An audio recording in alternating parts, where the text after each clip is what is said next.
हिंदू धर्मामध्ये तुळशीच्या झाडाला खूपच पवित्र समजले जाते. या झाडामध्ये साक्षात भगवान विष्णू आणि माता लक्ष्मीचा वास असतो. भगवान विष्णू तुळशीपत्राशिवाय कोणत्याही प्रसादाचा स्वीकार करत नाहीत.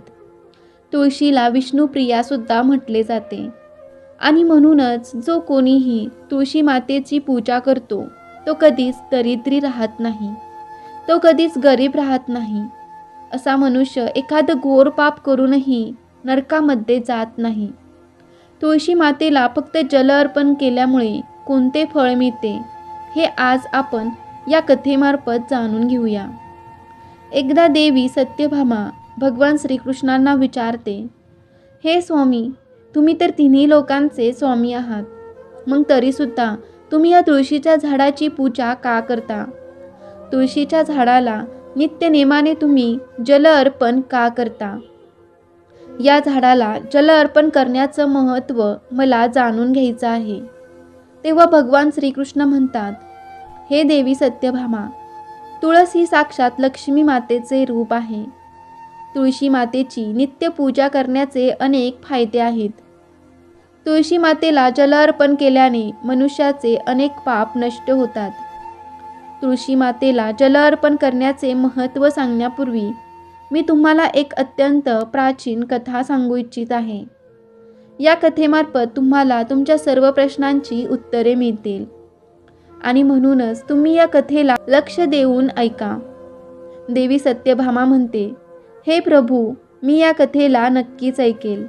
तुम्ही मला ती कथा सांगा. मी या कथेला लक्ष देऊन ऐकेन.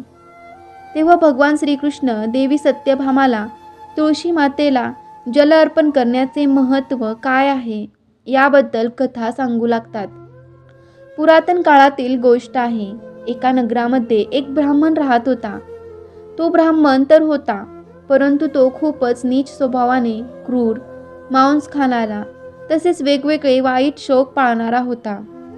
त्याचं मन नेहमीच वाईट कृत्य करण्यात तल्लीन असायचं. त्याला जुगाराचा, वैशांचा तसाच चोरी करण्याचा नाद होता. त्याने त्याच्या आयुष्यात कधीच कोणतंच पुण्यकर्म केलं नाही, शास्त्राचं कधी पठण केलं नाही, पूजापाठ केली नाही. त्याचं मन नेहमी दुसऱ्यांच्या धनावर असायचं. तो दिवसा धन कमवायचा आणि रात्री वैशांसोबत ते पैसे तो उडवायचा. अशा प्रकारे तो पापी ब्राह्मण त्याचं जीवन फक्त पाप करण्यात व्यतीत करत होता. त्याने कधीच त्याच्या मुखातून भगवान विष्णूचं नाव घेतलं नाही किंवा कधीच कुठल्या देवी देवतांची पूजा केली नाही. अशा प्रकारे पाप करत त्याला अनेक वर्ष निघून गेले. त्यानंतर तो ब्राह्मण काही खरेदी विक्री करण्यासाठी एका दुसऱ्या राज्यात जातो. त्या नगराजवळून नर्मदा नदी वाहत असते. त्या स्थानावर स्नान करण्यासाठी लांबून लोक यायचे. त्यानंतर तो ब्राह्मण त्याच नदीकिनारी असणाऱ्या एका आश्रमात थांबतो. त्या आश्रमामध्ये अनेक विद्वान ब्राह्मण देवाची पूजा अर्चना तसेच भगवान विष्णूंची स्तुती करण्यात मग्न असायचे. तो पाखंडी ब्राह्मण सुद्धा नाटक करून त्यांच्यासोबतच थांबला. त्या विद्वान ब्राह्मणांसोबत थांबून त्याला सुद्धा श्रीहरी विष्णूंचं नामस्मरण ऐकण्याची संधी मिळायची. तो त्या ठिकाणी 1 महिन्यापर्यंत थांबला. त्यानंतर तिथे जे काही लोक यायचे त्यांनी गोमातेचे पूजन करून तेथील ब्राह्मणांना भोजन दिले. तेव्हा त्यांच्यासोबत त्या पाखंडी ब्राह्मणाने सुद्धा भोजन केले आणि देवाचा प्रसाद ग्रहण केला. तिथेच त्या आश्रमामध्ये एक तुळशीचे झाड होते. तो ब्राह्मण न कळतपणे त्या तुळशीच्या झाडाला रोज पाणी टाकायचा. त्याच्या मनात कोणत्याही प्रकारचा विचार नव्हता की तो काय करत आहे. तो रोज सकाळी उठून एका भांड्यामध्ये पाणी घेऊन तुळशीच्या झाडाला जल अर्पण करत असे. एके दिवशी तो त्या आश्रमात झोपला होता. तेव्हा त्या ठिकाणी एक साप आला आणि त्या सापाने त्याला झोपेतच दंश केला. त्या पापी ब्राह्मणांचा झोपेतच मृत्यू झाला. सकाळी जेव्हा बाकीच्या ब्राह्मणांनी त्याला बेशुद्ध अवस्थेत पाहिलं तेव्हा त्यांनी त्याच्या मुखामध्ये तुळशीपत्र आणि तुळशी जल टाकले. त्यानंतर सर्व ब्राह्मणांना समजले की त्याचा मृत्यू झाला आहे. त्या पापी ब्राह्मणाच्या मृत्यूनंतर त्या ठिकाणी यमाचे दूत प्रकट झाले आणि त्याला घेऊन यमलोकात जाऊ लागले. रस्त्यात तो ब्राह्मण विलाप करू लागला आणि यमदूतांना म्हणू लागला, हे यमदूतांनो, तुम्ही मला कुठे घेऊन चालला आहात? माझा मृत्यू कशामुळे झाला आहे? तेव्हा यमदूत म्हणू लागले, अरे दृष्ट ब्राह्मणा, तू जन्मापासून मृत्यूपर्यंत असंख्य पाप केले आहेस आणि तुझ्या या पापामुळेच तुला एका सापाने दंश केला आहे आणि तुझा मृत्यू झाला आहे. आता आम्ही तुला यमलोकात घेऊन चाललो आहोत. तिथे यमदेव तुझ्या पापकर्माचा लेखाजोखा पाहणार आहेत आणि निश्चितच ते तुला नरकात पाठवतील. त्यानंतर तो ब्राह्मण जोरजोरात विलाप करू लागला आणि त्या यमदूतांजवळ क्षमायाचना करू लागला. परंतु यमदूतांना त्या ब्राह्मणावर थोडीसुद्धा दया आली नाही आणि ते त्याला मारत मारत यमलोकात घेऊन गेले. जेव्हा यमाचे दूत त्या ब्राह्मणाला घेऊन यमराजाच्या समोर पोहोचले, तेव्हा यमराजासोबत बसलेल्या चित्रगुप्ताने त्या ब्राह्मणाच्या जन्मापासून ते मृत्यूपर्यंतचा सर्व लेखाजोखा काढला आणि यमराजाला म्हणाला, हे महाराज, या ब्राह्मणाने तर जन्मापासून मृत्यूपर्यंत पापच पाप केले आहेत. यानं कोणतेही पुण्याचं कर्म केलं नाही. हा तर मोठा पापी आहे. याला तर ताबडतोब नरकात टाकायला हवे. तेव्हा यमराज म्हणाले, हे दूत, जीवनभर पाप करणाऱ्या या ब्राह्मणाला घेऊन जा आणि ह्याला कुंभीपाक नावाच्या नरकात टाकून द्या. यमराजाच्या आज्ञेचं पालन करत ते दूत हसत हसत त्या ब्राह्मणाला कुंभीपाक नरकात घेऊन गेले. त्या नरकात भयंकर मोठे तेलाचे मडके भरलेले होते, ज्यामधील तेल उकळत होते. त्या यमदूतांनी त्या ब्राह्मणाला उकळत्या तेलामध्ये टाकले, परंतु जसं तो ब्राह्मण त्या उकळत्या तेलामध्ये पडला, ते तेल एकदम थंड पडले. या विचित्र घटनेला पाहून त्यांना खूपच आश्चर्य वाटलं. असं पूर्वी कधीच झालं नव्हतं. त्या यमदूतांनी यापूर्वी अशा कित्येक पापी लोकांना या उकळत्या तेलामध्ये टाकले होते. त्या तेलामध्ये ते पापी पडल्यानंतर तडफडायचे, परंतु जसा तो ब्राह्मण त्या तेलामध्ये पडला तर तेल अचानक शांत आणि थंड झालं. हा सर्व प्रकार पाहून यमदूत धावतच यमराजांकडे गेले. यमराजाने विचारलं, हे दूत, काय झालं? तुम्ही इतक्या तीव्र गतीने धावत का येत आहात? तेव्हा तो दूत म्हणाला, हे यमराज, तुम्ही ज्या ब्राह्मणाला कुंभीपाक नावाच्या नरकात टाकायला सांगितलं होतं, जसं आम्ही त्याला कुंभीपाक नावाच्या नरकात टाकलं, नरकातील अग्नी विझून गेले आणि तो उकळणारा तेल सुद्धा शांत झाला. तेव्हा ते यमराज म्हणतात, हे दूत, ही तर खूप विचित्र घटना आहे. असं तर पूर्वी कधी झालं नाही. यमराज विचार करतच असतो. इतक्यातच तिथे देवर्षी नारद मुनी येतात. नारद मुनींना पाहून यमराज अत्यंत प्रसन्न होतात आणि त्यांना प्रणाम करून त्यांचे स्वागत करतात. त्यानंतर यमराज नारद मुनींना म्हणतात, हे देवाची देवर्षी, तुम्ही योग्य वेळेवर आला आहात. आम्ही आज एका अत्यंत पापी ब्राह्मणाला कुंभीपाक नावाच्या नरकात टाकले आहे, परंतु जसा तो त्या तेलामध्ये पडला, ते तेल शांत झाले. तेव्हा देवर्षी नारद यमराजाला म्हणतात, हे धर्मराज, तुम्ही ज्या ब्राह्मणाला कुंभीपाक नावाच्या नरकात टाकले आहे, तो त्या नरकात टाकण्यायोग्य नाही. कारण त्या ब्राह्मणाद्वारे नकळत असं कर्म झालं आहे, जे कर्म या नरकाचे नाश करणारे आहेत. जो मनुष्य पुण्य करणाऱ्या लोकांसोबत राहतो, त्याला त्याच्या पुण्याचा भाग नक्कीच मिळतो. आणि हा ब्राह्मण तर पूर्ण 1 महिना भगवान विष्णूच्या भक्तांसोबत राहिला आहे.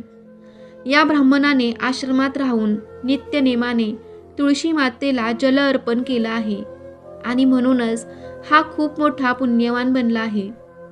याचे सर्व पाप नष्ट झाले आहेत. हा ब्राह्मण आता विष्णू लोकात जाण्यास पात्र ठरला आहे. या ब्राह्मणाने नकळतपणे इतकं पुण्य कमावले आहे की पूर्ण आयुष्यसुद्धा एखाद्या मनुष्याला प्राप्त होत नाही आणि म्हणूनच तुम्ही याला नरकात ठेवू नका. या ब्राह्मणाने जे काही पाप केले आहे त्यासाठी त्याला फक्त इतकाच दंड द्या की ह्याला तुम्ही नरकाचे दर्शन घडवा. देवर्षी नारद मुनींचे म्हणणं ऐकून यमराज अत्यंत प्रसन्न होतात आणि त्या ब्राह्मणाला कुंभीपाक नरकातून काढून घेऊन येतात. आणि यमराज त्यांच्या दूतांना म्हणतात, हे दूत या ब्राह्मण महात्म्याला घेऊन जा आणि सर्व नरकाचे दर्शन घडवून आणा. आणि त्यानंतर यमाचे दूत त्या ब्राह्मणाला घेऊन जातात आणि संपूर्ण नरकाचे दर्शन त्याला घडवून आणतात.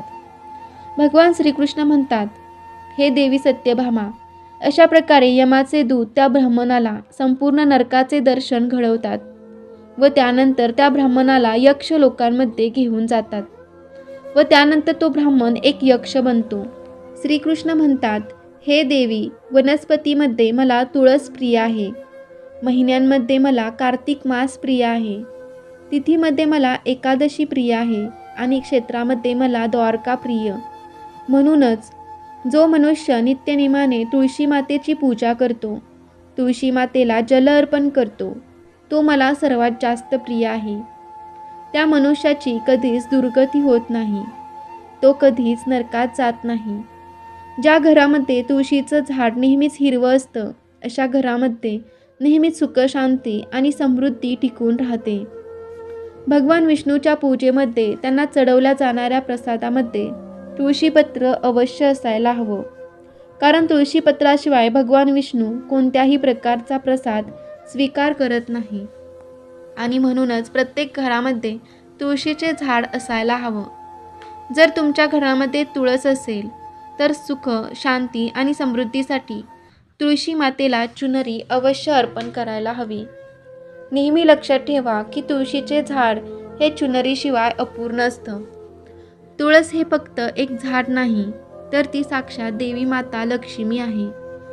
तुळशी विष्णू पत्नी आहे आणि म्हणूनच तुळशी मातेला चुनरी अवश्य द्यायला हवी.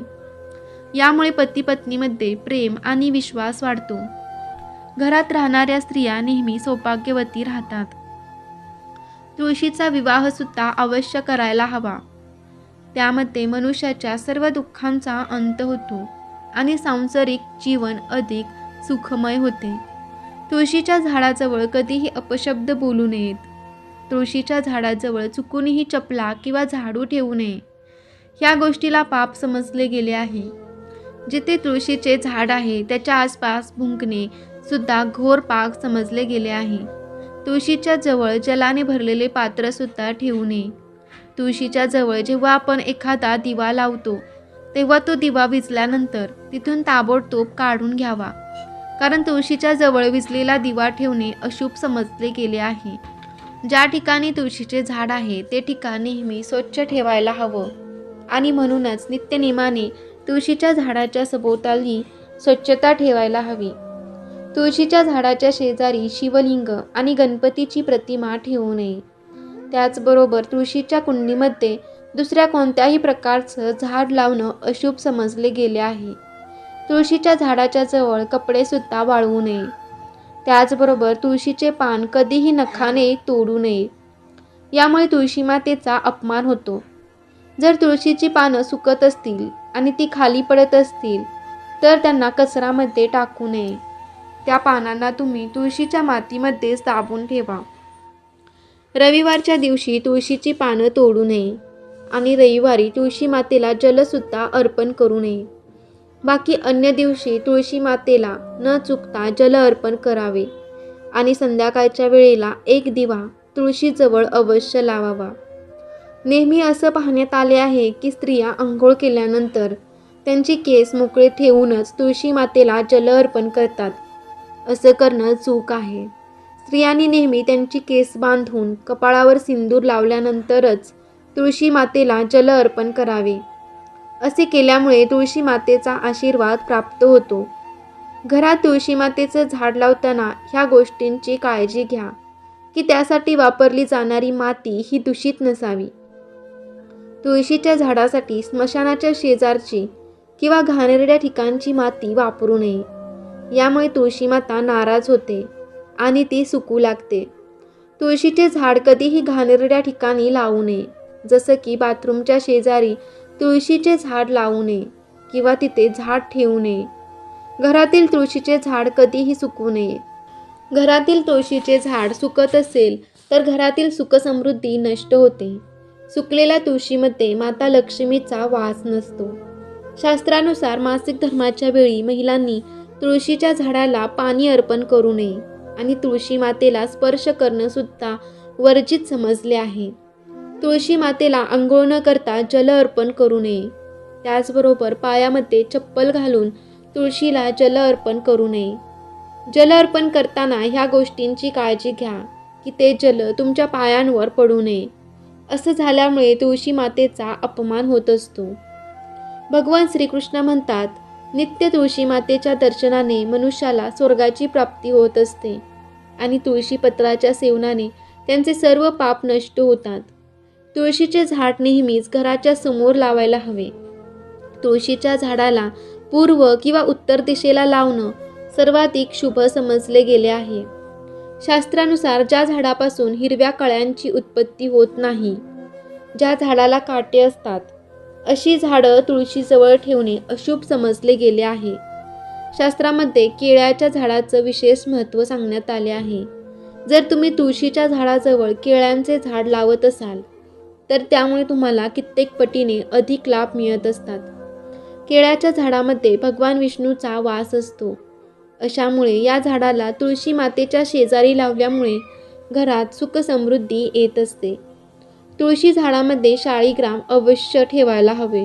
मित्रांनो, अशा प्रकारे भगवान श्रीकृष्णाने देवी सत्यभामाला तुळशीच्या झाडाला जल अर्पण करण्याचे महत्त्व सांगितले आहे आणि घरात तुळशीचं झाड लावण्याचे काही नियम सांगितले आहेत.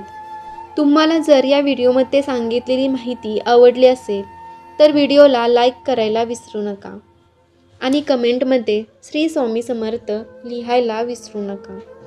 श्री स्वामी समर्थ. जय जय स्वामी समर्थ. श्री गुरुदेव दत्त.